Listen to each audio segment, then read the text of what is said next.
taste, intelligence, expertise. What other doors could they close? Hey, how much am I willing to give up and commit, and are not committed to the struggle, acquiescing to the struggle, they're committed. Careful who you leave toeless.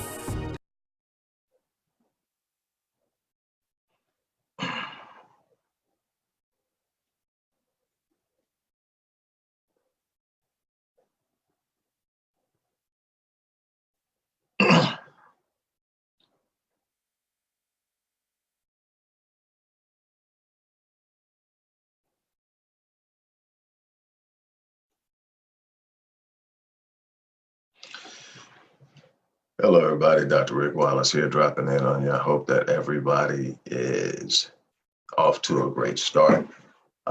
It's Wednesday, Relationship Wednesday. And as you know, I normally take some indirect approaches to dealing with this because life isn't as simple and as straightforward as people would like it to be. It's the little nuances and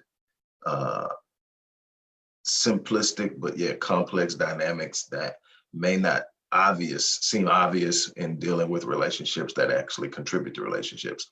In essence, the better you are as a person, the more you are going to be able to contribute to a relationship. While I will be talking about relationships in general, I really want to, while everything I say is applicable to relationships in general, I want us to focus specifically on romantic relationships, marriage, and such.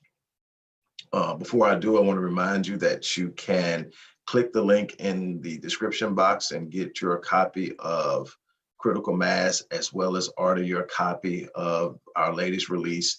I'm still waiting to get that book in my hand. It should be here within the next several days, so I can show it to you. But I Am is actually released. We haven't done a release promotion yet because I want the book in my hand, but I'm excited about that. You can click that link and get either one, or you can order both just by clicking that one link. And we'll be talking more about that, but there's so much more we're going to be doing. But right now, that's what I'm going to share with you, and we're going to get into this. I was sitting up and I was thinking, what are some things that I can share with people when it comes to building healthy relationships? And again, when I say healthy relationships, I'm talking about everything from marriage to parenting to dealing with family and siblings, business partnerships, social partnerships and acquaintances and things of that nature, relationships anywhere. And if you don't have the ability to cultivate true, authentic relationships, you're going to always have problems. You may be able to excel in one area, but you're going to see deficiencies in other areas that's really going to drain you and make it a lot more difficult than it has to be. The ability to build relationships in a social construct, and we are mammals in the most simplest form. We're mammals, and that means that we are by nature social. We work better as a group than we do as individuals. And that's not the culture we see a lot of. We see a lot of individualism in our culture. We see a lot of selfishness. We see a lot of egocentristic behavior. And I want to kind of talk to you about some things that you can do as an individual, since we are so heavily focused on self, something you can do as an individual that will enhance your ability to cultivate relationships, especially as it concerns marriage and romantic relationships. And the unique thing is, as I began to look back over my life to discover relationships that I was successful in cultivating, relationships that I failed at cultivating, and then to look at all the notes that I had on relationships when I wrote books like The Invisible Father, Reversing the Curse of a Fatherless Generation, When Your House is Not a Home, Dealing with Marital Conflict, and on down the line, just tons and tons. I'm looking for something, and I'm just happened that while I'm looking for tips on relationships, I'm also noticing that they kind of line up with success in other areas of life. And what I found is that if you work on being a better person in life and successful in life, you put yourself in a better situation of being successful in relationships. And it was amazing that a lot of the tips that I'm going to give you out of these 8 tips or 8 things that I'm going to give you. You do these things, you're going to be good and successful in building wealth, good and successful in business, good and successful in relationships. And because you're evolving yourself. And the thing is, you can't get anything you want without becoming the person that's necessary to do it. Something I share all the time that I got from Les Brown is, you don't get what you want, you get who you are. If you're something that you want that you haven't been able to obtain, you have to look at what type of person who is capable of doing this, and you have to become that. Not become that person, but become a person who's equipped with the necessary skills, the necessary way of thinking, the necessary level of commitment, and all of the other things that you have to have in order to do that. See, if you don't have it yet, it's because you haven't become the person capable. If you want something, you become what's necessary to have it. And that's how you go in life. You stop focusing on that thing. You look at it and you say, this is what I want. Now, what does it take to have that? Who do I have to be in order to have that? And then you have to be honest with yourself in an introspective examination to assess where you are. You have to be honest with yourself and say, okay, I lack here. I really need to work on this. And this is something I do consistently, is I'm constantly examining myself, and I'm constantly assessing and coming up with the fact that there's so much more work to be done that has already been done in the areas that I'm going to talk to you about. These are areas that all these areas are areas I've grown in, and yet there's still so much work to be done. The moment that you think there's no longer any work to be done is the moment that you've lost. And so I want to share these with you. I'm going to move through them as quickly as I possibly can. I don't want to take long, but I do want to talk about it. Okay, the first thing is, you have to be willing to do the things that other people won't do. The normal saying goes like this: if you want things that the average person doesn't have, or most people don't have, you got to be willing to do the things that most people won't do. And it's that simple. Most people want to judge their behavior, their performance, their commitment, their level of delivery, their level of quality based on what everyone else is doing. But they want more than everyone else has. No, you're going to have to raise your standards. You're going to have to raise your level level of expectation as far as yourself is concerned. You're going to have to reach a standard of excellence, and you're going to have to hold yourself to a higher standard. You're going to have to be willing to do what other people will not do. And that translates into relationships too. It's not just about money, not just about business, not just about any of those things. It's about relationships too. If you want a relationship, let's talk about marriage. I don't look to treat my wife like anybody else treats their wife. I look to treat my wife in a way that there are some things she's experiencing that she's never experienced before. There's a way of me dealing with her that she's never experienced before. There's a way of me listening to her and taking into consideration what she says in a way that it's never happened before. There's a way of me being attentive to her needs and her concerns that she's never experienced before. There's a way of putting myself aside long enough to see her needs that she's never experienced. I've got to be willing to do what others won't do. Not for her, but in their relationships. I've got to be able to do what others didn't do for her, but also do what others aren't doing for theirs. I can't judge myself by Calvin over here because Calvin does it like this. He goes out with his boys X amount of days a week. Calvin does this. No, I've got to be willing to sit up and say, this is what my wife needs in order for my wife to feel safe, secure, loved, and cared for. And so I need to exceed that in every area that I can possibly, and I must be honest with myself about the areas in which I don't currently exceed it so that I can grow in those areas. So you've got to be willing to do the things that other people won't do. That works in business, that works in finance, that works in relationships. Here's one that's big. You got to be okay with failing. Now, I didn't say be okay with being a failure. I said be okay with failing. Although I've said this many times in the past, there is a need for interpretation to understand what I mean. I've said all the time, I've always said, and I still say, failure is not an option. Well, it doesn't mean that I won't fail. It means that I will not accept failure. And you have to understand what that means. That means that there are some times that I'm not going to hit my goal. There are some times that I'm going to have some things set up that I want it done by a certain time, and it's not going to happen. There are going to be some times that I'm a little behind on the scale. There are going to be some times I'm off on the numbers. That's going to be a part of it because I'm always pushing myself to the max, because I have some things that I'm striving for that I'm looking at 5 years, 6 years, 7 years, 8 years down the line that have to be there. And what happens in between is going to be adjustments made in time frames and in goals and all this stuff. But the ultimate goal is to make sure all the stuff that needs to be done so that 5 years from now, I'm where I'm supposed to be. 10 years from now, 8 to 10 years from now, I'm where I'm supposed to be in doing the things that are important for me to do for my family and down the line generations. That's all in play. But there are times it doesn't line up and I don't get it the day I'm supposed to. I don't get it the week or the month I'm supposed to. And, you know, obviously that's frustrating, but that's a part of life, especially when you're striving for something and you're giving everything you've got and you're pushing it to the absolute max. You're making sure you're not leaving anything on the table. You're going to be off sometimes. You're going to have setbacks. You're going to have delays. That's a part of life. So what happens is I am okay with that failing. I'm just not okay with failure. See, I understand that I'm more than likely, as my mentor put it 30 years ago, I'm going to succeed because I fail forward.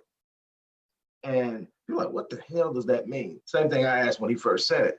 It means that I set my goals and my standards and my expectations for what I do so high that the goals are so enormous that they make things urgent. But a lot of times I don't hit them on the date or the time that I expect. And so that can be considered a failure. You didn't hit it, but I'm still going. And I got a lot further than I would have if I wouldn't have been aiming so high. So I failed, but I failed forward. And then I get up, dust myself off, and I set another goal. This time when I fail at that goal, I have succeeded at the past goal as far as what I was attempting to accomplish. I've reached that and surpassed it now, and I'm aiming for something else. And I consistently fail forward. I make it okay to fail. I'm just not okay with being a failure.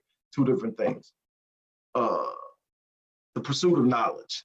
It is absolutely imperative that you're consistently learning. That's something that's got to be in there. You should be reading something new every day, watching something new that will empower you every day. That should not be a day that goes by that you're not learning. And you heard me talk a lot about energy, frequency, vibration. And we now know that when we're measuring energy on the Hertz scale, that the highest frequency you can reach is when you are in a place of illumination, in a place of discovery, in a place of learning. Because when you learn something new, you engage all the possibilities of what that means and how it all can work for you. And you're in a place where your imagination can take you places. And the more you use your imagination to create these elevated and awesome realities, the higher the vibration, the higher the frequency.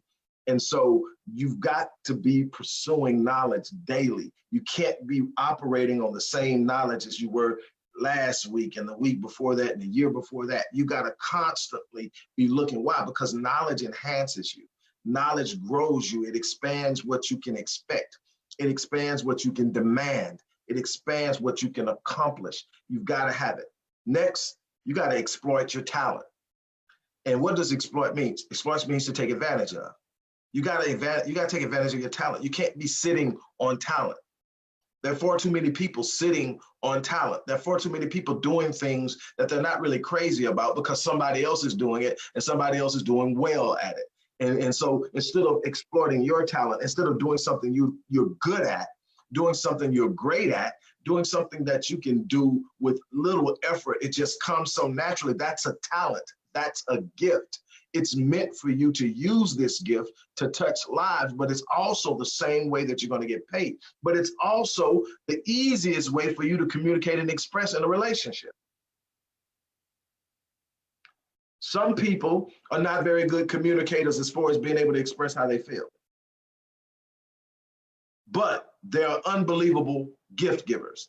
You ever seen some of the imagination people have with giving gifts? I suck at that. You know, I try and I try hard to be good at it, and I think I do well sometimes. But there's some people that can just come up with something like, how the hell did you think of that? And they're good at it. They're probably not good communicators, but they're great gift givers. Others are good at listening And so they literally can hear what people are saying, and whether they're going to be listening to the person in order to help them come up with a solution, or they're simply listening to the person because the person needs an ear. And they're so good at it, they know which one is which. So a lot of times a woman wants you to hear her, but she don't want you to fix it for her. She just needs somebody to talk about it. Man, it was a messed up day at work. You know, so-and-so did this, and can you believe she did this, and that? And then you start to, you know, you can look at, I don't need you to figure, I got this. I just want to talk to you about it. I want to tell you what was going on. You got to know when you're supposed to fix it and when you're not. Some people are great at that. Use your talent, use your gift. Find your talent. And here's the thing, when you find out what your gift is, when you find out what your talent is, then you ask yourself how can I use this to serve others? How can I use this and exploit the value of it so that not only I can help others, but at some point in time, I can get paid for it. Some people are unbelievable speakers.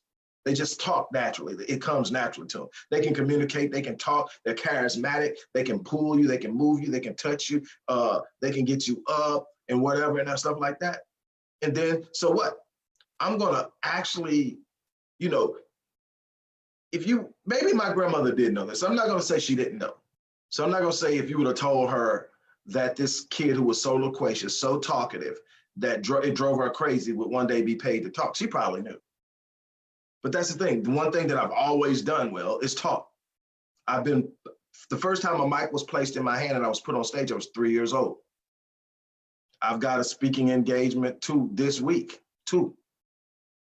It's something I do naturally. It's something that it just comes. Like, you give me the mic, I'm talking. You put a camera in front of me, I'm talking. You put me on the stage, I'm talking. I'm expressing it. And one of the things that I've heard more than one time is I have the ability not only to talk, but to take things that are highly complex and simplify them for the audience. So I can take complex ideas and simplify them and deliver them.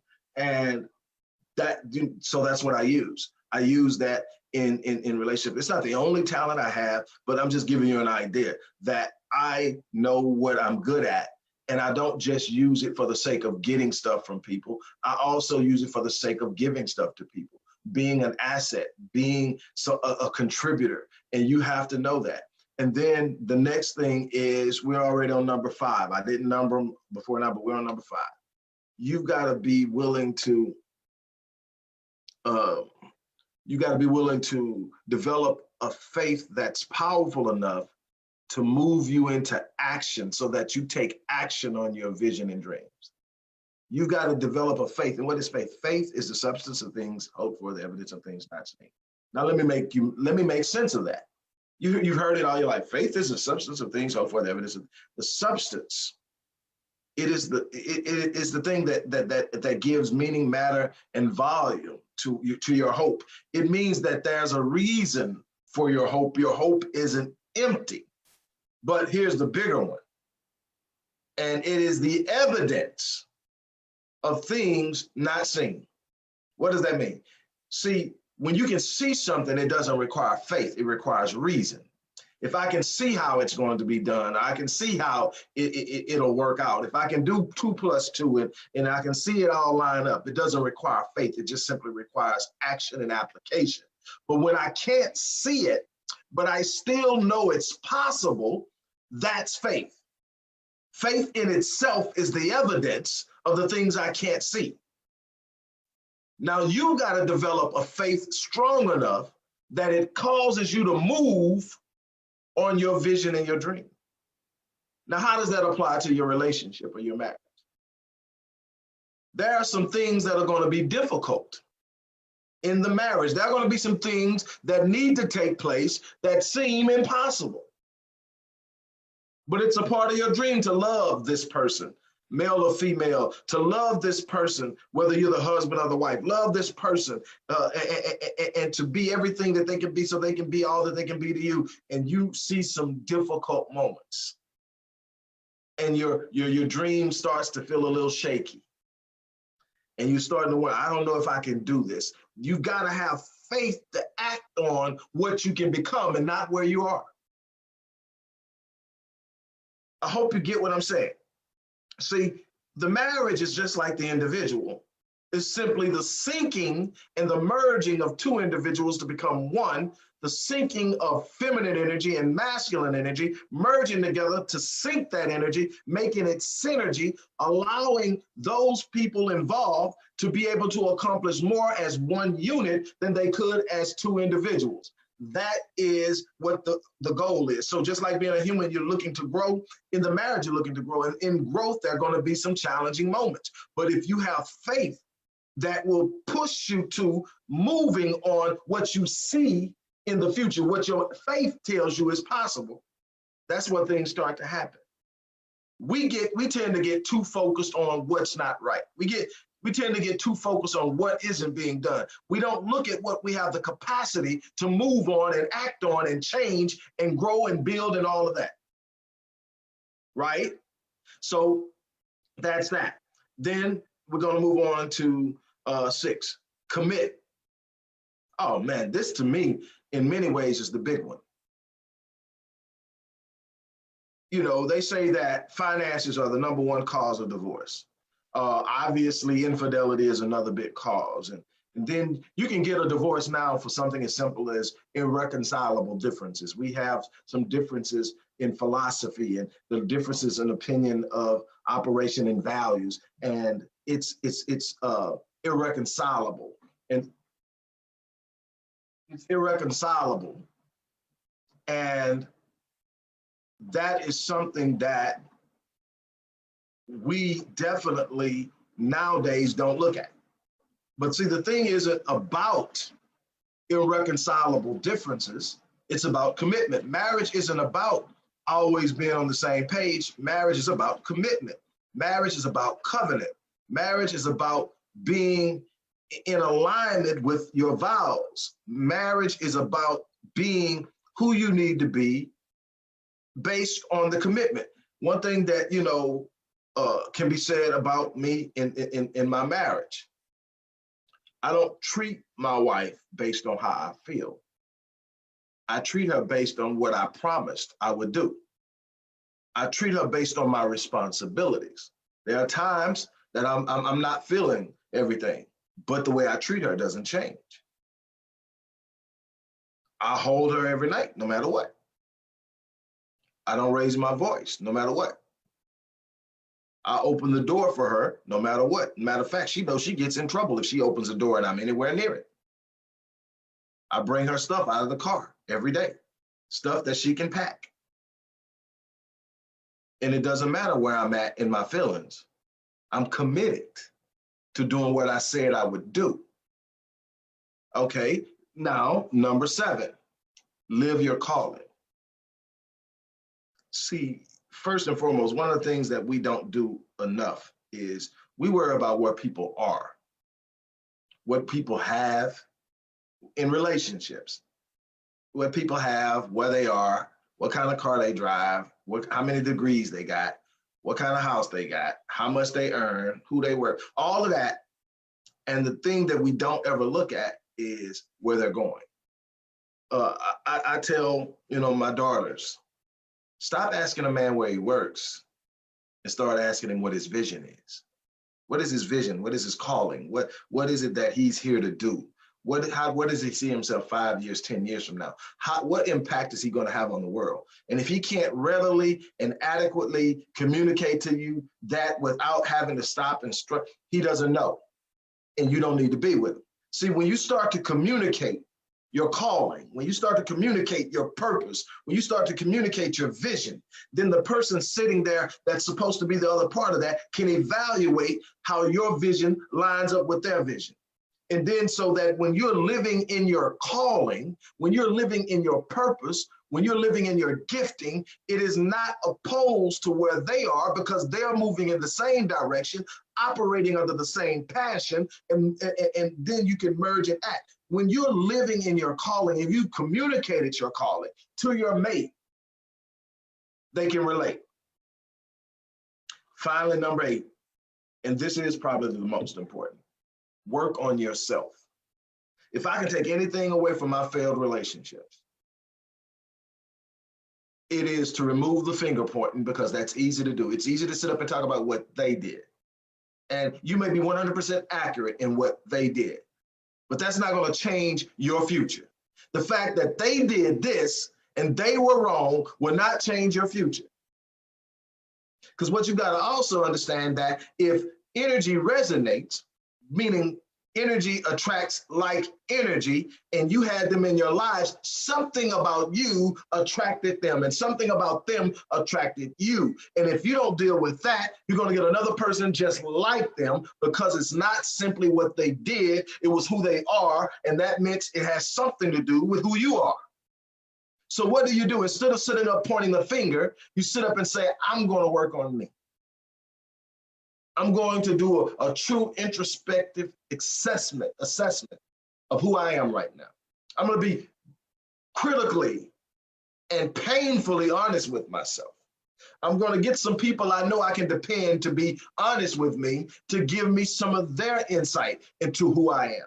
I'm not going to get upset with them. I'm not going to sit up and go off on them. I'm going to have to take it, and I'm going to have to sit down, and I'm going to have to undress it, and I'm going to have to look at it, and I'm going to have to determine, is this an area that I need to improve on?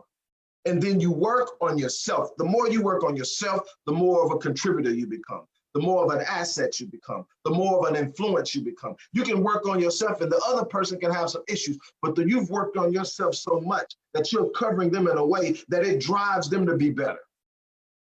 That's when you are being an impact in any relationship, is when you're becoming your best self. Look, I could talk about this and talk about this and talk about this, but in essence, this is where we're at. I'm gonna jump off here. I got some other things to do. And hopefully I get a chance to get back to you later on. If not, you guys have an unbelievable day. As I always say, I'm going to live my life on full. And I'm challenging. I'm gonna live my life on full so that when it's time for me to leave this place, I die on E. That's my goal. I want to die on E. I don't want to die no time soon. I'm hoping to live a long, prosperous, and productive life into my hundreds. That's my goal, because I want to be given, and I'm going to work every day until I'm gone. I'm not talking about retirement. Yeah, I'm going to have some fun. I'm going to do some things, but I'm going to be working. I'm going to be building until I'm gone. And the reason is I don't want to leave anything undone. I don't want to leave any potential on the table. I want to die on E. And I'm challenging you to take the same mindset. Live every day on full. Give life everything you have, so that when it's time for you to leave this place, you can leave on E, having done everything that you could have possibly done to leave your impression and your impact upon this world. On that note, I'm out of here. You guys have an unbelievable day.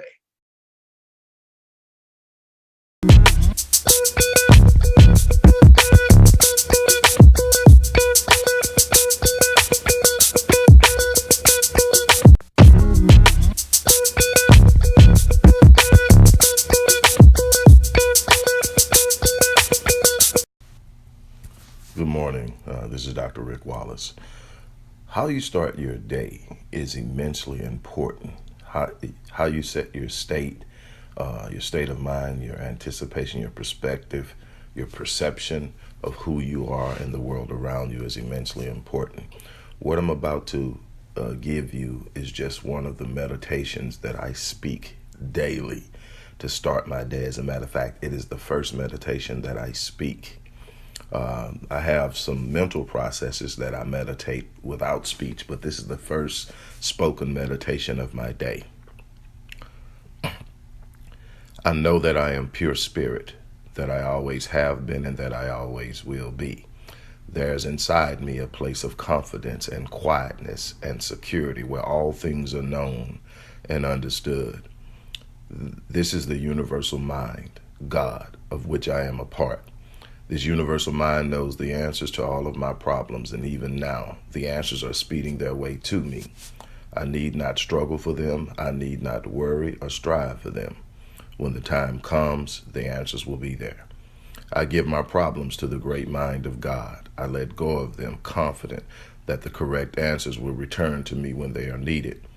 Through the great law of attraction, everything in life that I need for my work and fulfillment will come to me.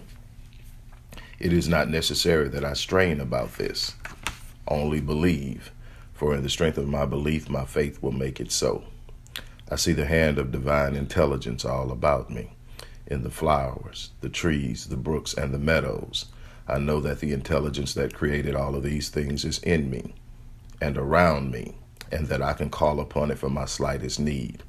I know that my body is a manifestation of pure spirit, and that spirit is perfect, therefore my body is perfect also. I enjoy life each day, for each day brings a constant demonstration of the power and the wonder of the universe and myself. I am confident, I am serene, and I am sure. No matter what obstacle or undesirable circumstance crosses my path, I refuse to accept it, for it is nothing but an illusion. There can be no obstacle or undesirable circumstance to the mind of God, which is in me, around me, and serves me now. Thank you. You guys have an unbelievable day.